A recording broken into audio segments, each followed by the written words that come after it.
로마서 1장 17절 말씀을 가지고 하나님의 말씀을 전해드리도록 하겠습니다. 이 로마서 1장 17절은 로마서 전체를 이렇게 대표하는 핵심 구절이 되겠습니다. 특별히 1517년 종교개혁의 단초가 되었던 그 말씀이기도 하고요. 말틴 루터가 이 말씀을 듣고 구원받은 뒤에 95개조의 반박문을 비텐베르크 성당 문 앞에 게시를 하였습니다. 그리고 이 말씀을 통해서 수많은 사람들이 구원을 받았고요. 이 말씀을 통해서 인생이 변화하는 그런 경험을 갖게 되었습니다. 오늘 이 귀한 말씀을 통해서 우리들도 동일한 도전이 저희들에게 있기를 간절히 바랍니다. 믿음에서 믿음까지라는 제목으로 이제 말씀을 전해드리겠습니다. 먼저 믿음의 정의에 대해서 말씀드리고요. 의인은 믿음으로 살리라, 이 말씀이 성경에 이제 3번 등장합니다. 3번, 세 군데에서 이제 우리가 발견할 수 있는데요. 하박국서와 로마서 그리고 히브리서에서 발견이 됩니다. 그래서 언약의 말씀을 붙드는 믿음, 그리고 그리스도를 소유하는 믿음, 그리스도를 기다리는 믿음, 이런 순서로 해서 말씀을 전해드리도록 하겠습니다. 오늘 중심 내용은요, 믿음을 통해 하나님과 생명의 관계 속으로 들어가자 하는 내용이 이제 되겠습니다. 먼저 이제 믿음에 대해서 한번 좀 잠깐 보시면요, 종교마다 다 믿음이 있죠. 종교마다 다 믿음이 있습니다. 불교에도 있고 또 이슬람교도 있고 하다못해 푸닥거리하는 그 무당에게도 이 믿음이 존재하고 있습니다. 그 성경의 믿음과 이 하나님을 믿지 않는 그런 사람들의 믿음이 어떤 차이점이 있느냐 하는 것이죠. 그 차이점에 대해서 오늘 이 오전 시간에 거기에 대한 분별력을 우리가 좀 갖는 그런 시간이 되었으면 좋겠습니다. 이 믿음이라고 하는 이 단어, 영어로 faith죠. faith인데 히브리어로는 이제 에무나라는 단어를 쓰고 있고요. 그리스어로는 이제 피스티스라는 단어를 이제 사용하고 있습니다. 그래서 이 의미는 어떤 의미를 갖고 있느냐? 신실함, 꾸준함, 신뢰한다, 이런 뜻을 이제 여기서 가지고 있습니다. 그래서 이 믿음은 사람들이 갖고 있는 이 믿음이 있잖아요. 그리스도인의 믿음이든 뭐 누가 갖고 있는 믿음이든 간에 이 믿음이라고 하는 것은 스스로 존재하는 게 아니에요. 스스로 반드시 대상을 필요로 하는 거죠. 대상. 바른 대상을 믿으면 우리가 이제 올바른 것을 얻는 거죠. 그러나 바르지 않은 것을 아무리 확실하게 믿어도 옳은 길로 갈 수가 없어요. 그런 이제 엉뚱한 길로 우리가 이제 가게 되는 것입니다. 그래서 이 사람들이 갖고 있는 이 믿음이라고 하는 것은 그 대상이 대단히 중요해요. 대상. 무엇을 믿느냐 하는 것이 이제 옆에 보시면 이제 제가 깔때기를 그려놨는데 마치 이제 깔때기 같은 거예요. 깔때기에다가 기름을 부으면 어떻게 됩니까? 기름병이 되는 거죠. 그렇죠? 깔때기에다 물을 부으면 어떻게 돼요? 물병이 되는 거예요. 깔때기에다가 오렌지 주스를 부으면 오렌지 주스가 되는 것이고요. 이 믿음은 깔때기와 같다는 거죠. 무엇인가 무엇인가 이렇게 받아들이는 통로와 같은 거예요. 통로. 이 깔때기가 어떤 사람은 굉장히 넓은 사람이 있어요. 넓은 사람이 있고요. 어떤 사람은 깔때기가 굉장히 좁은 사람도 있고요. 또 어떤 사람은 깔때기는 넓은데 그 중간에 필터가 있어가지고 자기가 필요한 것만 받아들이고 필요치 않은 거는 이제 걸러내는 그런 경우도 있죠. 그래서 우리 믿음, 사람들이 갖고 있는 믿음은 깔때기와 같구나. 그래서 어떤 대상을 선택하는 것이 대단히 중요하다는 거죠. 그렇죠? 그래서 특히 그리스도인의 믿음을 보시면 우리가 갖고 있는 우리 그리스도인의 믿음은요, 이 깔때기가 어디에 열려 있는 거예요? 하나님에게 열려 있는 겁니다. 그러니까 하나님의 말씀에 열려 있는 거예요. 말씀에 그것이 거기에 향한 신뢰의 태도, 신뢰의 태도가 바로 이제 믿음, 그리스도인들이 갖고 있는 믿음이 이제 되겠습니다. 그래서 많이 열려 있으면 큰 믿음이라고 부르는 것이고요. 적게 열려 있으면 작은 믿음으로 이렇게 불리는 것입니다. 그런데 막혀 있으면 죽은 믿음이죠. 그렇죠? 예, 아무것도 안 들어가는 거예요. 마귀의 믿음을 한번 보겠습니다. 마귀의 믿음. 마귀가 어떤 믿음을 갖고 있느냐? 마귀의 믿음. 이르되 나사렛 예수님이여 우리를 홀로 두소서. 우리가 당신과 무슨 상관이 있나이까? 우리를 멸하러 오셨나이까? 나는 당신이 누구신지 아노니 곧 하나님의 거룩한 자이시니이다. 예, 마귀가 갖고 있는 믿음 볼게요. 예수님이 어떤 분인지 알고 있습니까? 예, 알고 있죠. 예, 예수님의 출신지까지 알고 있는 거예요. 지금 마귀가. 예, 뿐만 아니라 자신을 이렇게 멸하러 이게 오셨다고 하는 사실도 알고 있어요. 예, 그리고 하나님의 거룩한 자라고 이제 이렇게 표현하고 있죠. 예, 이게 마귀의 믿음이에요. 근데 마귀는 무엇을 원하지 않아요? 하나님과 관계 맺는 걸 원치 않는다는 거예요. 하나님을 향한 많은 지식은 갖고 있어요. 그러나 하나님과 함께 하는 것, 이 상관하는 것을 원치 않는다는 거예요. 이게 마귀의 믿음이에요. 우리가 이제 많은 사람들을 봅니다. 예수님에 대해서 너무 잘 알아요. 예수님이 어떤 분이시고요, 무슨 일을 하셨고요, 많은 것을 알고 있어요. 근데 그분은 하나님과 예수님과 상관하고 싶지 않아요. 그것은 마귀의 믿음이라는 거예요. 진정한 믿음은 예수님이 올바른 신분을 알았으면, 진리신 걸 알았으면 그분과 관계를 맺고 관계를 발전시키는 믿음이 진정한 믿음이다 하는 것을 여기서 얘기를 해주고 있습니다. 예, 이게 그 마귀가 가진 믿음과 우리 믿는 사람들이 가져야 되는 믿음을 우리가 이제 분별할 수 있어야 되는 거예요. 어떤 사람은 이렇게 많은 얘기를 해요. 성경에 대한 지식도 얘기하고 교리에 대해서도 얘기하고 많은 이 사상에 대해서도 얘기를 합니다. 그런데 예배도 안 나와. 하나님을 섬기지도 않아. 그럼 어떤 믿음이라고요? 그건 마귀의 믿음이에요. 올바른 믿음이 아닌 거예요. 진정한 믿음은 어디로 인도합니까?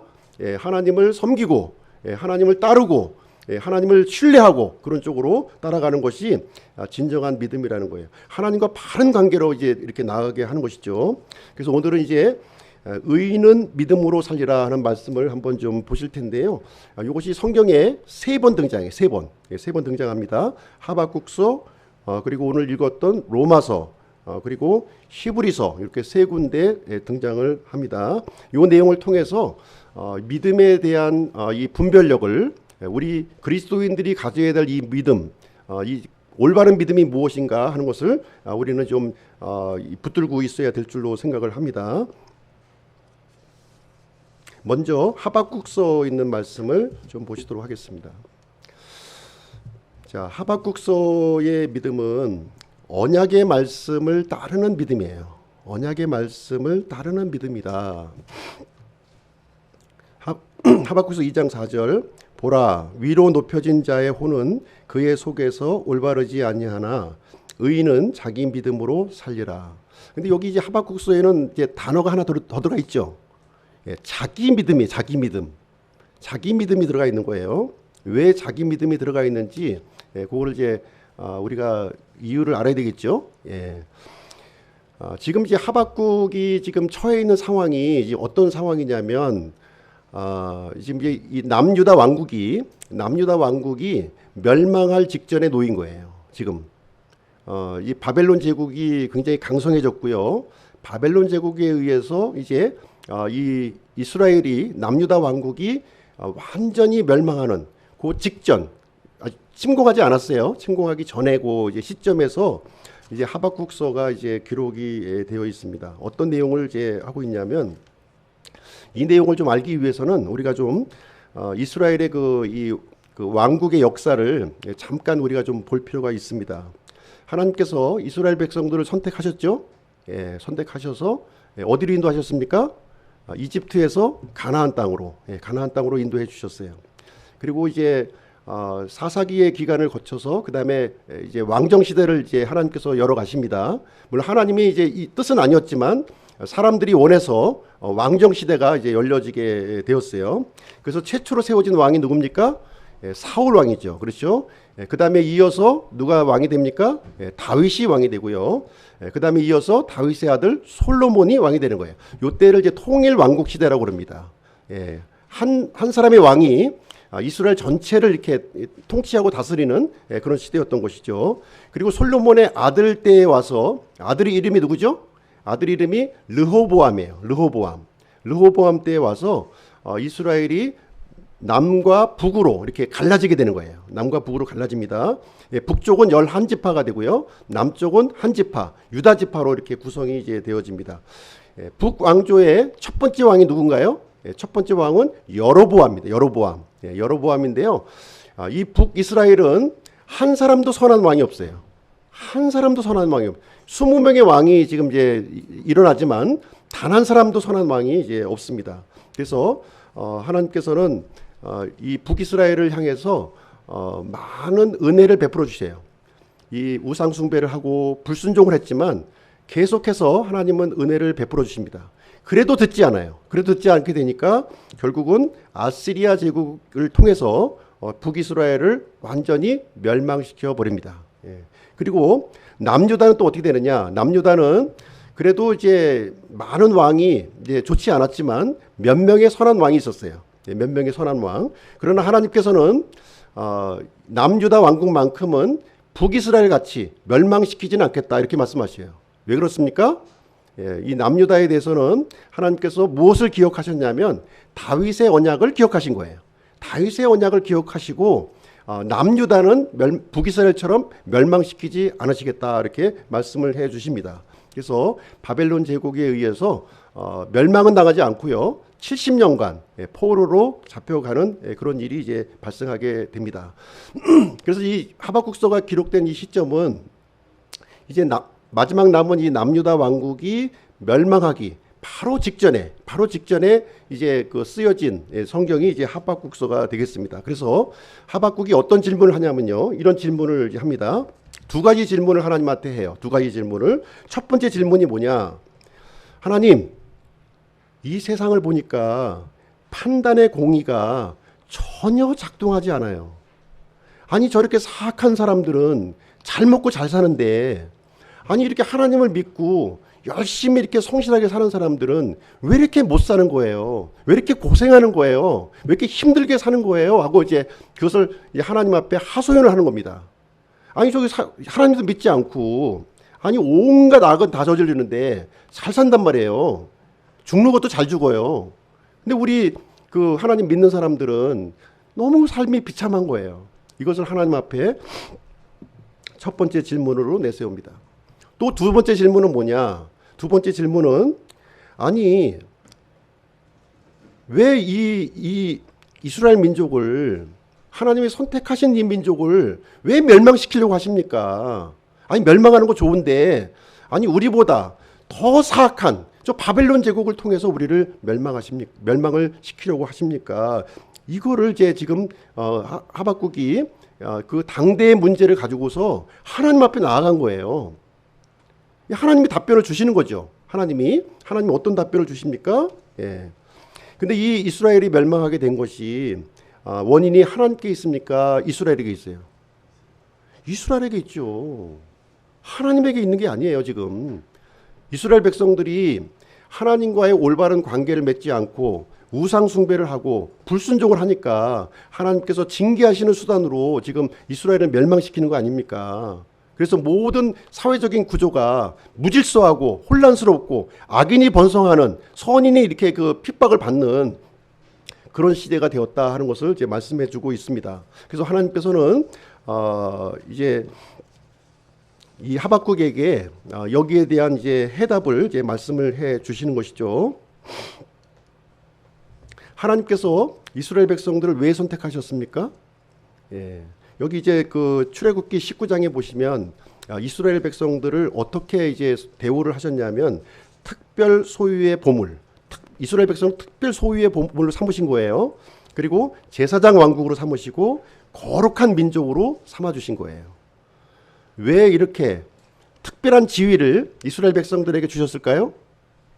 예, 잘 먹고 잘 살라고요? 그게 아니죠. 예, 하나님께서 이스라엘 백성들에게 이렇게 특별한 지위를 허락하신 이유는 하나님을 잘 섬기고 이 하나님의 영광을 모든 세상에 전파하기 위해서 이렇게 특별한 지위를 만들어 주신 거 아니겠습니까? 그렇죠. 그 값비싼 대가를 지불해서 이집트 땅에서 이렇게 건져내서 이게 하나님의 영광을 위해서 하나님의 찬송을 위해서 이렇게 그 민족으로 삼아 주셨는데 이스라엘 백성들은 어떻게 한 거예요? 그 하나님을 섬기기는커녕 우상을 숭배하고 바알을 숭배하고 아세라를 숭배하고 물질을 숭배하고 이러다 보니까 모든 것이 이제 망가져 버린 것이죠. 하나님과의 관계를 끊어놓고 세상적인 그런 이 풍요와 그런 것만 추구했던 거예요.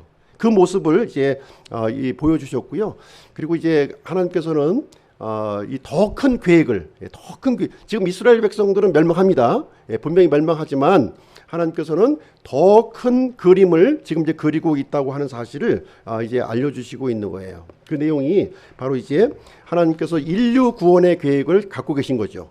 지금 이제 이스라엘은 인류 구원의 계획을 이제 관심이 없는 거죠. 이분들은 이스라엘은 인류 구원 관심이 없는 거예요. 특권 의식을 통해서 나만 잘 살면 되는 거예요.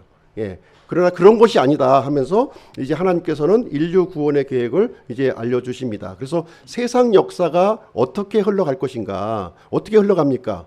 지금 이제 이 큰 형상을 이제 다니엘을 통해서 보여주셨죠. 여기 보시면 머리는 금으로 되어 있고, 가슴은 은으로 되어 있고, 배와 허벅다리는 노수로 되어 있고, 그 다음에 두 다리는 이제 철로 되어 있죠. 철로 되어 있고요. 마지막은 철과 흙으로 섞인 그런 모습을 보여주시면서 세상 역사의 흐름을 여기서 이제 보여주고 있는 거예요. 그래서 마지막에 하늘에서 내려오는 이 돌이 이 형상의 이 발을 이제 내리치게 되고요. 큰 돌로 된 왕국을 세우시게 되는 것이죠. 그래서 앞으로 오실 이제 하나님께서 보내실 이 메시아를 통해서 이 지상에 그리스도의 왕국이 세워질 것을 지금 이제 알려주시게 되는 것입니다. 그래서 하나님께서는 이스라엘 백성은 지금 멸망시키지만 하나님은 의인을 통해서 이제 하나님께서는 자신의 신실하신 계획을 이루어 가신다는 거예요. 네, 이것을 이제 보여주시고 있는 내용이 이제 되겠습니다. 그래서 이 의인은 자기 믿음으로 살리라 하는 이 말씀, 하박국에게 주신 이 말씀은 지금 의인에게 초점이 맞춰져 있는 거예요. 지금 어떻게 보면 이제 다 민족도 멸망하고 사람도 죽고 땅도 완전히 망가집니다. 그럼에도 불구하고 하나님의 언약, 하나님께서 하셨던 이 언약은 신실하게 지켜나가신다는 거예요. 누구를 통해서요? 의인을 통해서 이제 이 일을 이루어 나가신다 하는 것입니다. 여기서 이제 자기 믿음이라고 표현한 것은 무엇이냐면 이제 아까 얘기했던 믿음의 깔때기를 누구에 맞춘 거예요? 하나님의 언약에 맞춘 사람이라는 거예요. 이 사람이 의인인 거예요. 그러면 하나님께서 하나님의 의를 그 사람 안에 집어넣어 채워주시고요. 그 사람을 의인으로 만들어주시고, 그 사람은 비록 죄인이지만 하나님의 언약을 붙드는 순간 하나님께서 하나님의 의를 그 안에 집어넣어 주셔서 의롭게 여겨주신 거예요. 이것이 아브라함에게도 일어났습니다. 아브라함도 하나님의 언약을 믿음에, 그렇죠? 이 언약을 붙드는 거죠. 그 순간 하나님께서 자신의 의를 아브라함에게 집어넣어 주신 거예요. 집어넣어 주셔서 의인으로 이렇게 만들어 주신, 이게 구약 시대의 의인입니다. 구약 시대 의인의 모습을 우리에게 가르쳐 주고 있습니다. 그래서 구약 시대는요, 이 하나님의 언약을 이렇게 신실하게 붙들고 있는 사람, 그 사람을 통해서 구원의 약속을 하나님이 이루어 가신다. 이것을 이제 우리에게 가르쳐 주고 있는 거예요. 이 세상이 눈에 보이기에 모든 것이 안 좋아요. 모든 것이 험악하고 모든 하나님의 공의가 무너진 것과 같고 하나님이 안 계신 것 같지만, 그러나 여전히 하나님께서는 자신의 언약을 이렇게 지켜나가시고 이렇게 신실하게 이루어 가신다 하는 것을 여기서 이제 보여주고 있습니다. 실질적으로 이것도 역사적으로 맞는 얘기죠. 무슨 얘기냐면 이 바벨론 제국이 어떤 정책을 폈냐면요, 포로 정책을 핀 거예요. 포로로 잡아가는 정책을 했다는 얘기죠. 이거 무슨 얘기입니까? 예레미야에서 이제 여기서 알려주고 있는데 포로로 잡혀가는 것이 안 좋게 보였어요. 포로로 끌려가는 것이 이게 참 멸망의 길로 가는 것으로 알았어요. 근데 하나님께서는 그렇지 않다는 것을 여기서 예레미야를 통해서 알려주십니다. 그래서 포로로 잡혀간 그 사람들은 좋은 무화과라는 거예요. 그리고 이 이스라엘 땅에 남아있는 이 사람들은 먹을 수 없는 나쁜 무화과라는 것이죠. 그래서 바벨론의 이 침공을 통해서 하나님께서는 악인을 징벌하시고 의인을 이렇게 지키시고 보호하시는 일을 진행하셨다는 거예요. 그래서 이 바벨론은 갑자기 생겨난 신흥 국가입니다. 갑자기 생겨난 신흥 국가인데 고대 근동 전체를 다 장악한 거예요. 그러다 보니까 어떤 사람이 없었어요? 이 큰 땅을 이렇게 다스리고 이렇게 이 관리할 수 있는 사람이 없었던 거예요. 그러다 보니까 침략한 나라에서 이렇게 머리가 좋고 또 재능이 많은 사람들, 귀족의 자녀들, 이런 사람들을 이제 데려가서 고위 관리로 이렇게 삼았던 것이죠. 그래서 이제 끌려갔던 사람들이 이제 많이 있었죠. 이제 우리가 알고 있는 다니엘도 있었고, 느헤미야도 있었고, 수르바벨과 같은 이런 아주 이 왕족에 해당되는 사람들이 이 바벨론 제국에서 귀하게 쓰여진 것을 우리는 볼 수가 있다는 것이죠. 하박국이 봤던 것처럼 이 민족이 없어지는 것이 아니라 하나님께서는 이 좋은 무화과를 선별해서 지금 하나님의 약속을 지금 이끌어 가시고 있다고 하는 사실을 우리는 이제 볼 수가 있었던 것입니다. 그래서 그 언약의 그 기초가 되는 것이 무엇이냐? 바로 다윗 언약이라는 거예요. 하나님께서는 이 다윗 언약, 다윗과 맺었던 이 언약을 신실하게 이렇게 지켜가고 있는 것이죠. 사무엘하 7장 16절에 보시면 이제 다윗에게 이런 언약을 이제 맺어 주시는데요. 끝부분에 해당되는 부분입니다. 내 집과 내 왕국이 내 앞에서 영원히 굳게 서고 내 왕좌가 영원히 굳게 서리라. 그래서 1차적으로 이 말씀은 누구에게 적용이 되냐면 솔로몬에게 적용되는 거예요. 그렇죠? 솔로몬. 다윗의 아들이 솔로몬 아닙니까? 솔로몬에 의해서 이제 유다 왕국이 세워지는 것이죠. 근데 유다 왕국이 어떻게 됩니까? 멸망하잖아요. 멸망해 버리잖아요. 그러니까 실질적으로 이 솔로몬에게 하신 말씀이지만 실질적으로 솔로몬에게 적용되는 말씀은 아닌 것이죠. 이 말씀은 누구에게 적용되는 것입니까? 다윗의 후손으로 오시는 예수 그리스도에 의해서 성취되는 이 말씀을 주신 것이고 그 언약을 다윗을 통해서 맺어주신 거예요. 그렇죠? 그래서 하나님께서는 이 언약, 이 다윗의 후손을 통해서 이 땅에 세워질 그리스도의 언약을 신실하게 지켜주시겠다고 하는 말씀을 여기서 해주고 있고요. 이스라엘 통해서 지금 이제 진행하신다는 것을 보여주고 있는 내용이 되겠습니다. 그래서 하박국서에서 의인은 자기 믿음으로 살리라 하는 말씀을 여기서 해주신 내용이 되겠습니다. 두 번째로 이제 오늘 이제 읽었던 본문에 나오는 로마서에 나오는 이제 그리스도를 소유하는 믿음에 대해서 살펴보도록 하겠습니다. 자, 로마서 1장 17절 복음에는 하나님의 의가 믿음에서 믿음까지 계시되어 있나니 이것은 기록된 바 의인은 믿음으로 살리라 함과 같으니라. 굉장히 유명한 말씀이죠. 굉장히 유명한 말씀입니다. 여기서 이제 복음이라는 단어를 우리가 초점을 맞춰서 보시게 되면 이 복음은 이제 그리스어로 유앙겔리온이에요. 유앙겔리온이라고 합니다. 유앙겔리온. 이 유앙겔리온이라고 하는 것은 좋은 소식이에요. 좋은 소식인데 언제 그리스 사람들이 그 단어를 사용했냐면 전쟁에서 승리할 때 이제 이 양쪽 그 나라가 전쟁을 하지 않습니까? 전쟁을 하게 되면 누가 지켜봐요? 국민들이 지켜보는 거죠. 국민들이 지켜봐서 한쪽이 이기고 한쪽이 진단 말이에요. 그러면 전쟁에 이긴 국민들이 어떻게 해요? 환호를 하는 거죠. 유앙겔리온 하면서 환호를 하는 거예요. 그럼 어떻게 되는 겁니까? 이 전쟁에서 이긴 나라는 이 진 나라의 그 모든 물건을 노략질할 권리가 생기는 거예요. 다 가져오는 거예요. 물건도 가져오고 사람도 가져오고 모든 것을 마음대로 갖다 쓰게 되는 그런 그 소식을 바로 유앙겔리온이라고 하는 거예요. 이것을 누가 이루셨습니까? 예수 그리스도께서 이루셨다는 거예요. 복음이 바로 그 뜻이에요. 복음이 예수님의 십자가 사건을 통해서 그동안 우리 사람들을 인류를 억눌렀던 이 죄의 권세, 죽음의 권세를 십자가를 통해서 승리하셨다는 거예요. 이 승리 소식이 바로 유앙겔리온이 되겠습니다. 예수님께서 십자가의 죽으심, 또 예수님께서 죽은 자 가운데서 부활하심, 이것이 이제 복음의 소식이 되겠습니다. 그래서 죄와 죽음과 마귀의 권세를 물리치신 그 사건이 되겠고요. 예수님께서 그리스도가 되신 거예요. 우리의 대언자가 되시고 제사장이 되시고 통치자가 되어 주셨다고 하는 것. 이것이 바로 복음이라는 것이죠. 복음입니다. 두 번째로 이 복음에는 뭐가 있냐면 하나님의 의가 들어있다는 거예요. 이 복음에 하나님의 의가 들어있다. 이 하나님의 의를 계시해 주셨다는 거죠. 계시해 주셨다. 계시해 주셨다고 하는 것은 그동안에는 감춰져 있었던 거예요. 구약 시대는 감춰져 있었던 것인데 지금 예수님께서 오셔서 십자가에서 죽으시고 부활하심을 통해서 하나님의 의를 받을 수 있는 이 길이 여기서 열려지게 되었다 하는 것을 얘기해 주고 있습니다. 이 하나님의 의라고 하는 것은 하나님의 성품과 하나님의 사역을 얘기하는 거예요. 그래서 이것은 어떻게 되냐면 예수 그리스도의 이 믿음, 예수 그리스도의 이 신실하심을 통해서 우리가 소유할 수 있게 되었다는 거예요. 소유할 수 있게 되었다. 이제 그 얘기를 해주고 있는 것이 되겠습니다. 그래서 하나님의 의라고 하는 것은요, 여기서 예수 그리스도의 의를 얘기하는 거예요.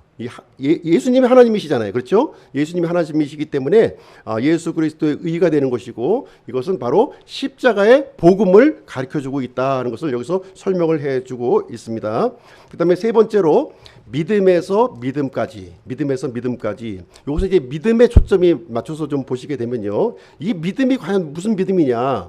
이게 성경에서 얘기하는 믿음이에요. 예수 그리스도가 오셔서 이제 이 믿음의 실체를 이제 보여주신 거예요. 믿음의 실체를 보여주셨는데 이 믿음이 과연 무슨 믿음이냐. 내가 믿겠습니다. 믿사옵니다 하는 믿음인가요? 그 믿음이 아니죠. 지금 이 믿음은 예수님께서 이 복음을 통해서 하나님의 의를 통해서 만들어주신 이 믿음은 무슨 믿음이냐면 바로 그리스도의 믿음인 거예요. 우리가 믿음이라고 하는 단어를 자꾸 이제 믿음 하니까 이제 추상적으로 들리잖아요. 이것이 신실함으로 읽으세요. 신실함. 이 그리스어로 이제 피스티스라고 하는 이 단어는 신실하다 하는 뜻을 갖고 있어요. 예수 그리스도의 신실하심을 통해서 신실함을 통해서 얻어진 거예요. 그것이 바로 그리스도의 믿음이라고 하는 것이죠. 우리의 믿음은 뭐예요? 깔때기, 받는 통로예요. 그러나 우리에게 하나님의 의를 이렇게 심어주는 것이 뭐라고요? 예수님의 신실하심이라는 거예요.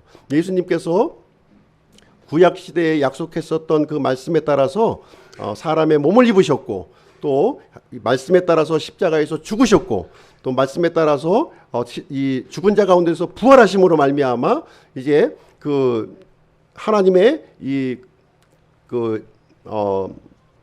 언약의 말씀을 성취하신 거죠. 그렇죠? 그 성취하신 그것으로 인해서 우리에게 이제 구원이 주어지게 되었다 하는 것을 말해주고 있습니다. 그래서 이 믿음이라고 하는 것은 처음부터 끝까지 그리스도의 믿음인 거예요.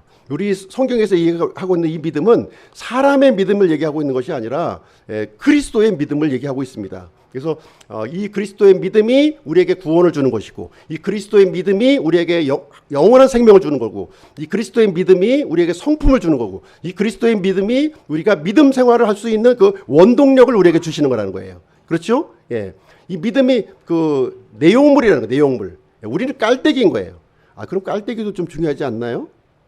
깔때기가 중요한 게 아니라 이 내용물이 중요한 내용물이 중요하다는 거예요. 깔때기를 바르게 된 사람은 그리스도의 믿음에 모든 포함된 것을 우리가 소유할 수 있는 것이고요. 이것을 막아버린 사람은 그 생명하고는 관계없는 사람이 이제 되는 것을 말해주고 있습니다. 그래서 이 그리스도의 믿음이 우리를 구원받게 하고 또 믿음으로 걷게 하고 믿음으로 살게 하는 그 원동력이 된다고 하는 사실을 우리가 알 필요가 있는 것이고요. 우리 홈정력 성경은 분명하게 이 그리스도의 믿음에 대해서 우리에게 알려주고 있는 것입니다. 이것이 구원받는 믿음이에요. 구원받는 믿음. 구원 1, 2가 있는 게 아니라 이것이 구원받게 하는 거예요. 이것이. 그 전에 그 나의 믿음은 그냥 깔때기, 아무것도 아닌 거예요. 아무것도 아니고 이 그리스도의 믿음이 우리를 이제 하는 것입니다. 자, 그다음에 이어지는 것이 계시예요. 계시인데 계시라고 하는 것이 무슨 얘기입니까? 이것이 커튼으로 이렇게 그 가려져 있던 것이 커튼이 올라간 거죠. 그죠? 우리가 연극 같은 거 보면은 이 커튼이 쭉 올라가지 않습니까? 올라가서 그 장면을 보는 것처럼 베일이 벗겨진 것이 바로 이제 계시라고 하는 뜻이 드러낸다라고 하는 뜻이에요. 드러낸 거. 이 그동안 감춰져 있던 것이 이렇게 실체가 나타난 거예요. 실체. 그러니까 이 그리스도의 믿음의 실체, 그리스도의 믿음의 그 대상, 믿음의 증거가 이제 우리에게 활짝 열려져. 구약 시대에는 가려져 있었죠. 구약 시대에는 가려져 있었어요. 그러나 하나님의 언약으로 이렇게 주어졌습니다. 언약으로. 근데 이제 예수님께서 언약의 실체로 오신 거예요. 이제요. 실체로 오셔서 이제 분명한 확실한 것이 우리에게 드러난 것이고 바로 그분이 예수 그리스도시다 하는 것을 우리에게 이제 가르쳐 주고 있습니다. 그래서 이제 로마서에 나타난 이 믿음, 로마서에 나타난 믿음인데요. 의인은 믿음으로 살리라 하는 것입니다. 의인은. 근데 개역 성경에는 이 말씀이 어떻게 되어 있습니까? 의인은 자기 믿음으로 살리라. 또 하박국서에 있는 그 구절을 그대로 갖다가 쓴 거예요. 예. 그게 아니라 오직이라는 말이 들어있죠. 오직이란 말이 들어있죠. 오직. 이 개역 성경에는 어떻게 되어 있냐면 의인은 오직 믿음으로 살리라. 오직 믿음으로. 이 루터가 이제 종교개혁 할 때 오직 믿음, 오직 성경, 오직 말씀 이렇게 하지 않습니까? 그러니까 오직이란 말이 이제 개역 성경에 들어가 있는 거예요. 넣으면 좋겠죠. 예. 하나님의 말씀에 넣으면 좋을 것 같은 말씀 넣으면 됩니까? 이 말씀은 꼭 넣어야 될 것 같아. 하나님이 실수하신 것 같아. 오직이란 말씀을 듣면 너무나도 좋을 것 같아. 그럼 우리가 넣어야 됩니까? 사람이? 넣으면 안 되죠. 하나님의 말씀이 없으면 넣으시면 안 돼. 예? 뺐으면 그냥 빼셔야 돼. 오직이란 말이 넣으면 너무 좋은 것 같지만 넣으면 안 되는 거예요. 없으니까 원래 없으면 안 넣으셔야 돼요. 예. 이것도 빼면 좋을 것 같아. 어떤 말씀은. 그럼 빼면 됩니까? 우리가 마음대로? 안 되는 거예요, 그건요. 이 고난은 하나님의 말씀은 하나님께 있는 거예요. 사람이 내가 넣고 싶으니까 이거 좀 넣고 빼고 싶으니까 빼고 이렇게 하시면 안 되는 겁니다. 예, 말씀 그대로 이렇게 우리가 해야 되는 거예요. 그래서 예수님이 언약의 실체로 오셨고요. 다윗 언약의 핵심으로 우리에게 오셨습니다. 베드로전서 1장 11절에도 보시게 되면 대언자들이 부지런히 조사하고 탐구했다고 그랬어요. 부지런히 조사하고 혼외구원에 대해서 부지런히 조사하고 탐구했어요. 예, 누구에 대해서 연구한 거예요? 바로 그리스도에 대해서 연구한 겁니다. 그리스도에 대해서 연구한 거예요. 그분이 바로 이제 십자가의 죽으심과 이 부활하심을 통해서 우리에게 명명백백하게 우리에게 드러났다는 거예요. 예, 그 그리스도의 믿음을 통해서 우리가 의인이 되는 것이고 우리가 구원을 받게 된다고 하는 사실을 여기서 알려주고 있는 내용이 되겠습니다. 그래서 이 믿음이라고 하는 것은 이 그리스도의 믿음은 하나님의 선물이에요. 하나님의 선물입니다. 예, 그리스도의 믿음은 하나님의 선물이에요. 에베소서 2장 8절에 분명히 이제 우리에게 설명해주고 있죠. 너희가 믿음을 통해 은혜로 구원을 받았나니 그것은 너희 자신에게서 난 것이 아니요 하나님의 선물이니라. 여기서 이제 믿음이 주어죠. 예, 믿음이 주어예요. 구원이 주어가 아닙니다. 구원은 동사예요. 동사. 구원은 동사고 믿음이 명사예요. 예, 동사는 주어가 될 수 없어요. 명사가 주어가 되는 거예요. 그래서 믿음이 이제 주어입니다. 그래서 믿음이 여기서 하나님의 선물이다 이렇게 얘기를 해주고 있습니다. 그래서 우리가 구원을 받는 건 왜 받는 거예요? 믿음의 결과로 받는 거죠. 내가 열심히 믿습니다 받는 겁니까? 그게 아니라는 거예요. 예. 하나님께서 주신 이 그리스도의 믿음을 내가 소유할 때 그에 따른 결과로서 우리가 구원이 따라오는 거죠. 이렇게요. 구원이 따라오는 거예요. 믿음을 따라오는 겁니다. 예. 이것을 분명하게 이해할 수 있어야 되겠습니다. 그래서 이 믿음이라고 하는 것은 사람에게서 난 것이 아니라 초자연적인 거라는 거예요. 하나님께서 우리에게 주신 거예요. 그렇죠? 마치 사다리와 같은 사다리. 예. 그 하늘의 것과 땅의 것을 연결시켜주는 그 사다리와 같은 것으로 우리가 이해하면 되겠습니다. 그러면 이 믿음, 그리스도의 믿음을 어떻게 받느냐? 산에 가서 돛 닦으면 열심히 저기 산에 올라가서 돛 닦고 그러면 믿음이 생길까요? 주시옵소서 믿음 주시옵소서 하면 받을 수 있을까요? 예, 성경에는 분명하게 이 믿음의 출처를 알려주고 있습니다. 우리 같이 한번 읽어보실까요? 로마서 10장 17절 같이 읽겠습니다. 시작. 그러므로 믿음은 들음에 의해 오며 들음은 하나님의 말씀에 의해 오느니라. 그렇죠? 믿음의 출처는 어디예요? 하나님의 말씀에 있다는 거예요. 하나님의 말씀을 부지런히 이렇게 파고 연구하고 탐구하면 거기서 그리스도의 믿음, 이 보물을 하나님의 선물을 발견할 수 있다는 거죠. 그 발견할 수 있습니다. 그래서 하나님의 말씀을 통해서 우리가 이제 비롯되게 되는데요. 우리가 이제 하나님의 말씀을 대하는 태도가 이제 많이 있죠. 그러니까 눈으로 보고 또 귀로 듣고 또 공부하고 묵상하고 이제 이렇게 많은 과정을 이제 겪게 되는데 보고 듣는 것은 단기 기억 장치에 저장됩니다. 그렇죠? 그래서 일정 시간이 지나면 잊어버려요. 잊어버립니다. 7일 주기로 잊어버립니다. 그래서 일주일에 한 번 오잖아요. 그러면 일주일에 오시면 매주 새로운 거예요. 매주. 왜냐하면 기억 장치가 일주일이니까 매주 새로운 거예요. 매주. 그러니까 반갑잖아요. 우리 보면 일주일마다 보면은 반가운 거예요. 반가워. 잊어버렸다가 새로우니까 또 반가운 거예요. 그렇죠? 그래서 보기 듣기는 이렇게 금방 사라집니다. 근데 이거를 좀 장기 기억 장치로 전환시킬 필요가 있는 거죠. 중요한 거는.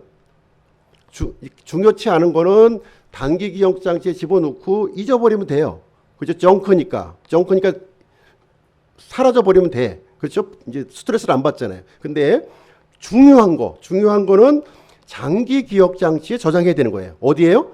마음에다 저장을 해야 되는 거예요. 마음에 저장을 해야 되는 거예요. 이것을 하기 위해서는 이제 공부하거나, 그렇죠? 스타디하는 거죠. 공부하거나 또 묵상하거나 또 암송하거나 이런 걸 통해서 내면화 과정이 이제 가능해지는 것이 되겠습니다. 그래서 하나님의 말씀을 이게 나에게 내면화 시키는 거예요. 내면화 시키는 겁니다. 이때 이제 우리에게 믿음이 이제 선물로 우리에게 주어지게 되는 것이 이분이 예수님이셨구나. 이분이 이런 일을 하셨구나. 이분이 이런 분이셨네. 이게 마치 광산에서 이 금을 막 캐듯이 그것이 발견이 되는 거예요.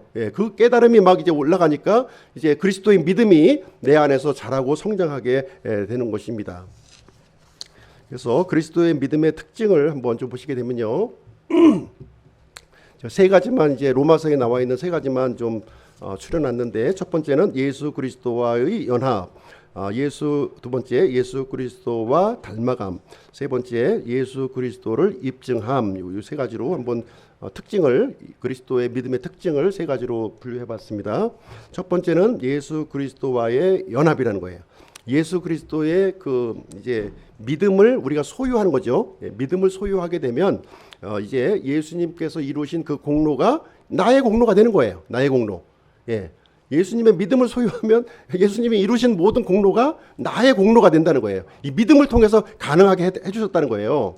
구약시대는 뭘 통해서 하셨어요? 하나님의 언약을 통해서 하셨고, 이제 신약시대는 예수님이 실제로 오셔서 이제 예수 그리스도를 통해서 이제 이 일을 이제 하나님이 이제 진행하시는 것입니다. 그래서 예수님의 십자가의 죽으심, 묻히심, 부활하심은 역사적인 사건이죠. 나하고 무슨 상관이 있어요, 이게? 지금 대한민국에 살고 있는 내가 2000년 전에 돌아가신 예수님과 무슨 상관이 있냐고요. 그러나 상관이 있을 수 있죠. 예수 그리스도의 믿음을 내가 소유하면 이분의 죽으심과 이분의 부활하심이 나의 것이 되는 거죠. 나의 것이 구원이 이루어지는 거예요. 거기서요. 구원을 발견하는 겁니다. 그렇죠? 두 번째로 예수 그리스도의 믿음의 특징 두 번째는 예수 그리스도와 닮아가는 거예요. 닮아가는 거. 우리가 구원을 받고 나 구원 받았으니까 이 천국 갈 티켓을 내가 받았으니까 이제 나중에 죽기 전에 그 장롱 속에 이렇게 집어넣었다가 죽기 전에 그 티켓 꺼내서 천국 가면 되지 이렇게 해서 주신 건가요? 그게 아니라는 거죠. 장롱 속에 감춰두라고 주신 게 아니에요. 이 믿음은 활용하라고 주신 거죠. 활용하라고 주신 거예요. 닮아가야 되는 거예요. 닮아가야 돼. 예수 그리스도 이제 닮아가셔야 되는 거예요. 예수 그리스도의 믿음을 소유했다면 이제 우리가 할 일이 뭐냐면 그분과 닮아가는 거예요. 닮아가는 일을 해야 되는 것입니다. 그래서 로마서 8장 29절에 보시면 자신의 아들의 형상과 같은 모습이 되게 하셨나니, 그러니까 예수 그리스도의 이 믿음을 통해서 이 나를 구원하신 이분과 닮아가시도록 하셨다는 거예요. 그러니까 우리가 믿음 생활을 하면서 어떤 현상이 일어나야 돼요? 주님과 이렇게 닮아가는 모습이 나타나야 되는 거예요.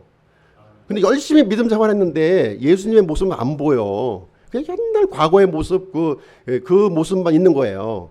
그렇다면 믿음을 전혀 활용하지 않고 있는 거죠. 그분은 그냥 장롱 속에 묻혀놓고 있는 것입니다. 그렇죠? 그래서 우리가 예수 그리스도와 닮아간다고 하는 것은 그분의 성품을 우리가 공유하는 것을 말합니다.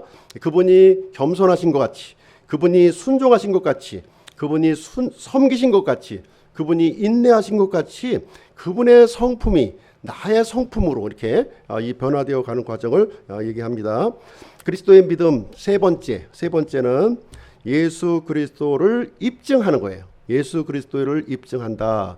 입증한다는 말은 무슨 얘기냐면 입증, 이 함정역에는 이제 입증으로 되어 있죠. 입증. 근데 이제 우리 마제스티판에서는 이것을 이제 검증으로 바꿨습니다. 검증이라는 단어로 바꿔 놓았는데요. 이제 무슨 얘기냐면 세상과 구별된 삶을 살아가는 것을 말합니다. 세상과 구별된. 과거에는 우리 어떤 삶을 살았죠? 예수님을 알기 전에는 세상과 동화되는 삶을 살았죠. 세상의 가치관을 이제 뭐 최고로 삼고 세상의 가치관대로, 세상의 트렌드대로 살아간 거예요. 근데 예수 그리스도의 믿음이 우리를 장악하는 순간 우리 어떻게 됐습니까? 이제 세상이 나를 장악하는 것이 아니라 이 그리스도께서 나를 장악하시는 거죠. 그리스도께서 나를 장악하셔서 이제 변화된 삶을 살아가고 있는 거예요. 변화된 삶을 이제 살아가고 있는 거예요. 우리가 과거에는 이런 물질주의에 매몰돼 있었어요. 그렇죠? 물질주의. 그다음에 다원주의에 이렇게 매몰돼 있었습니다. 그리고 이제 요즘에는 무슨 시대라고 그래요? 포스트 모더니즘. 이 탈정체성 다 부시는 거예요. 다 부셔. 가정도 부시고 또 교회도 부시고 또 모든 기초가 되는 걸 다 부셔버립니다. 기존의 그 질서 체계를 다 부셔버리는 거예요. 이게 포스트 모더니즘이에요. 이것이 세상의 트렌드입니다. 우리 그리스도인들은 이렇게 살아야 됩니까? 아니죠. 이렇게 살면 안 되는. 이 거부하셔야 되는 거예요. 거부해야 됩니다. 우리는 하나님의 말씀의 가치, 예수 그리스도의 믿음을 쫓아서 우리는 변화된 삶, 그리스도를 검증하는 삶을 우리가 살아야 될 것을 우리에게 알려주고 있는 내용이 이제 되겠습니다. 이 그리스도의 믿음을 이제 그 특징을 제가 말씀을 이제 드렸고요. 그래서 이제 이 로마서에 보면 이 예수 그리스도의 믿음을 분명하게 표현해주고 있습니다. 로마서 3장 22절. 이 개역 성경에는 이제 예수 그리스도의 믿음이라고 하지 않고 이걸 어떻게 번역했냐면 예수 그리스도를 믿는 믿음. 예수 그리스도를 믿는 믿음이죠. 그것은 곧 예수 그리스도의 믿음에 의해 모든 자에게 미치고 믿는 모든 자들 위에 임하는 하나님의 의니 이는 그 의에 차별이 없기 때문이라. 그래서 예수 그리스도의 이 믿음이 모든 믿는 사람들에게 이렇게 영향을 미친다는 거예요. 영향을 미쳐서 어떻게 해요? 그 하나님의 의를 차별 없이 부어주신다는 거예요. 차별 없이 부어주신다. 그래서 우리를 구원을 받게 하시고 우리를 그리스도를 닮게 하시고 또 이제 우리가 영화로운 몸으로 가는 그 과정으로 우리를 이끌어가고 계시다는 것이 되겠습니다.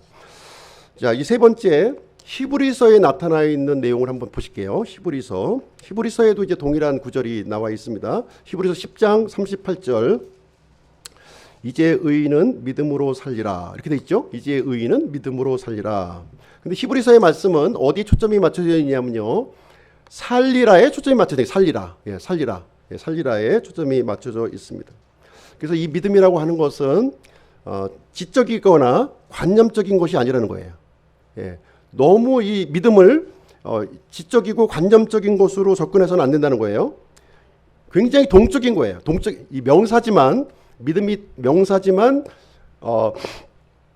굉장히 동적인 활동적인 개념을 담고 있습니다. 그래서 이 믿음은 반드시 특징이 있어요. 열매를 맺는다는 거예요. 진짜 믿음은 열매로 나타난다는 거예요. 안 나타날 수가 없어요.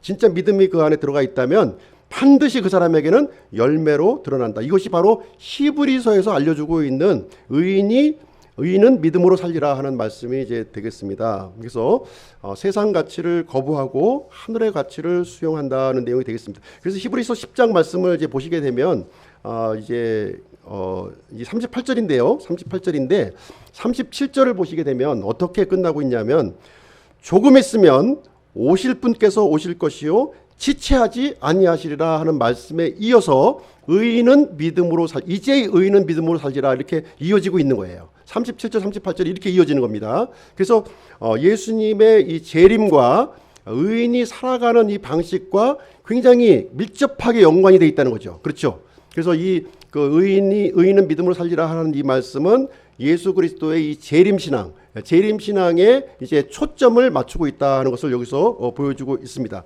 그래서 우리 믿는 사람들이 현재는 어떤 삶을 살아요? 이렇게 하늘의 가치를 붙들고 또 이 그리스도의 믿음으로 살려고 하면은 어떤 일이 생깁니까? 장애물이 생기죠. 당연히 장애물이 생긴다는 거예요. 내가 하나님의 뜻대로 내가 살려고 하게 되면 그전에는 몰랐어요. 그전에는 내가 이게 물을 타고 래프팅을 했어요. 래프팅. 요즘에 가면 이제 래프팅 하잖아요. 그죠? 잘못하다 돌아가시는 분도 있긴 한데 하여튼 스릴이 넘치잖아요. 이렇게 물길로 막 물을 즐기면서 내가 살았어요. 그동안에 아래로 쭉 흘러내려갔던 거예요.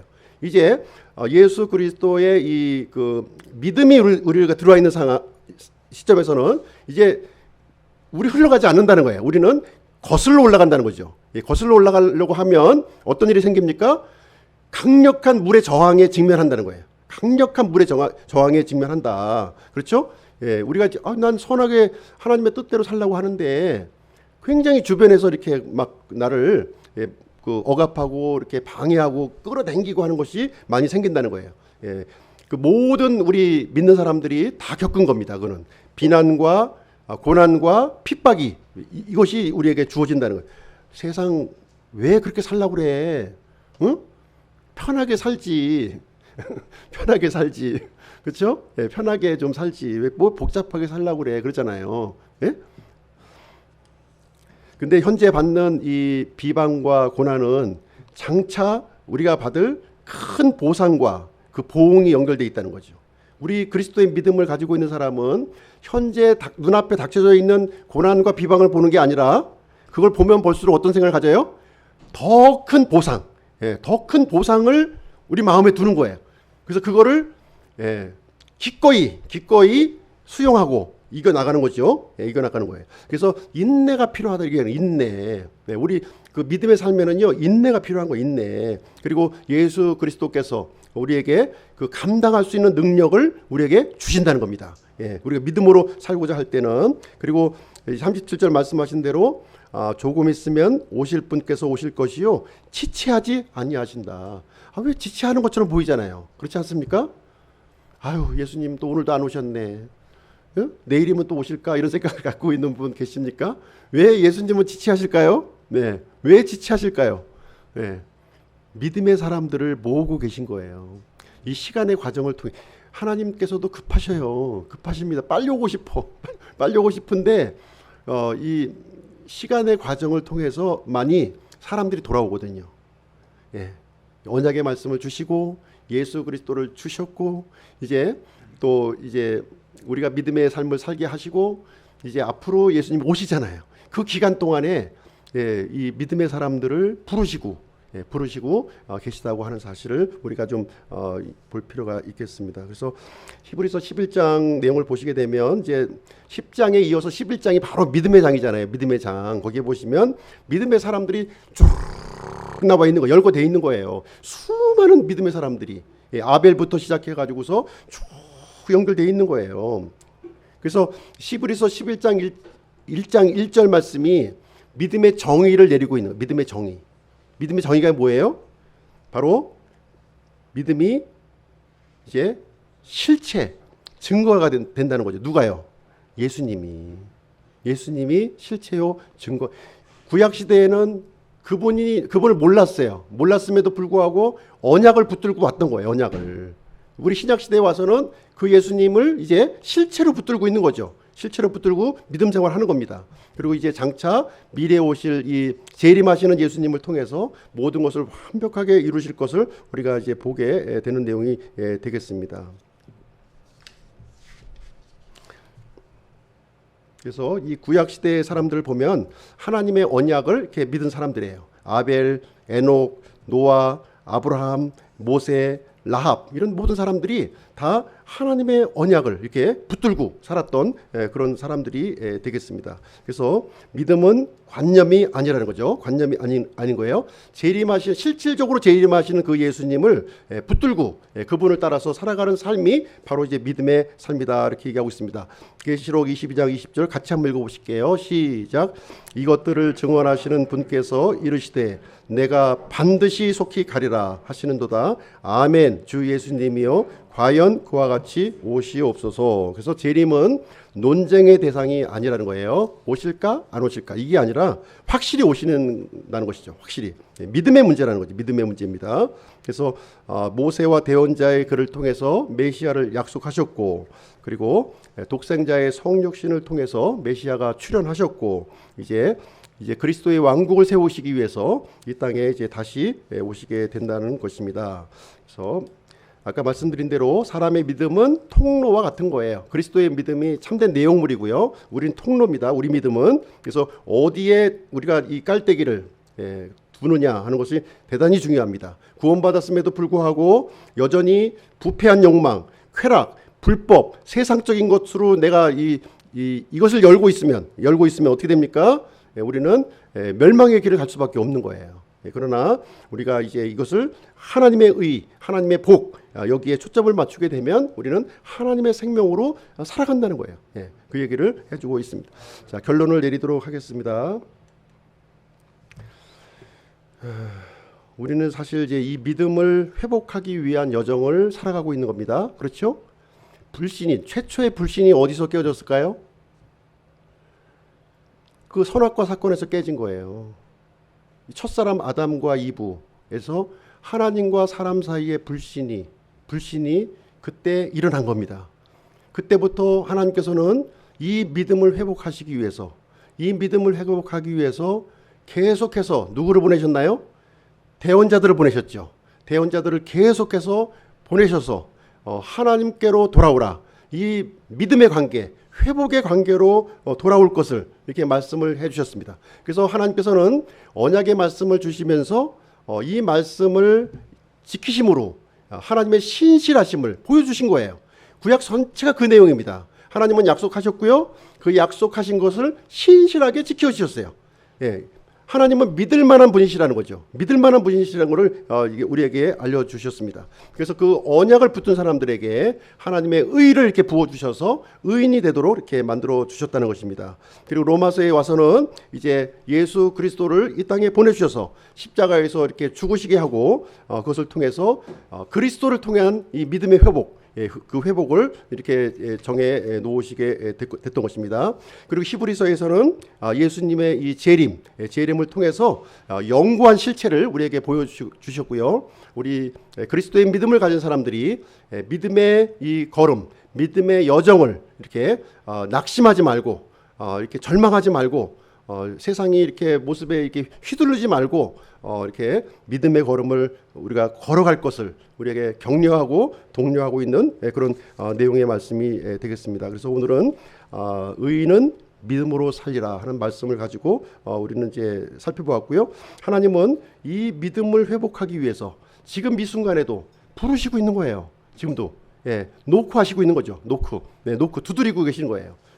모으시고 있는 거예요. 그러나 우리가 끝까지 귀를 닫고 눈을 닫고 이렇게 있으면 하나님의 그 계획하고는 상관없는 삶을 우리가 살게 될 것이고요. 그러나 우리가 그 하나님의 그 말씀에 우리가 귀를 열고 눈을 열고 믿음의 깔때기를 갖다 대면 우리는 하나님의 생명으로 지금 구원받는 이 순간부터 우리가 주님께서 오시는 그때까지 우리가 믿음의 여정을 걸어갈 수 있다고 하는 사실을 우리에게 알려주고 있는 내용이 되겠습니다. 네.